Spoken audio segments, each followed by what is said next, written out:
जय भीम दोस्तों। डॉक्टर बाबा साहब आम्बेडकर कहते हैं, राजनीतिक अत्याचार सामाजिक अत्याचार की तुलना में कुछ भी नहीं।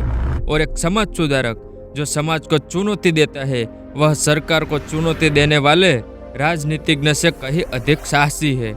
यह कथन कहता है कि किसी समाज में असली लड़ाई केवल सरकार या राजनीति से नहीं होती, बल्कि उन सोचों से होती है जो लोगों के दिल दिमाग में जम जाती है। राजनीतिक अत्याचार तब होता है जब सत्ता गलत इस्तेमाल होती है, लेकिन सामाजिक अत्याचार तब होता है जब भेदभाव, ऊंच नीच, अंधविश्वास और रूढ़ियां आम जिंदगी का हिस्सा बन जाती है। ऐसे में जो समाज सुधारक इन परंपराओं को तोड़ने की कोशिश करता है, वह सिर्फ कानून से नहीं बल्कि लोगों की मानसिकता से टकराता है, और यही सबसे मुश्किल काम होता है।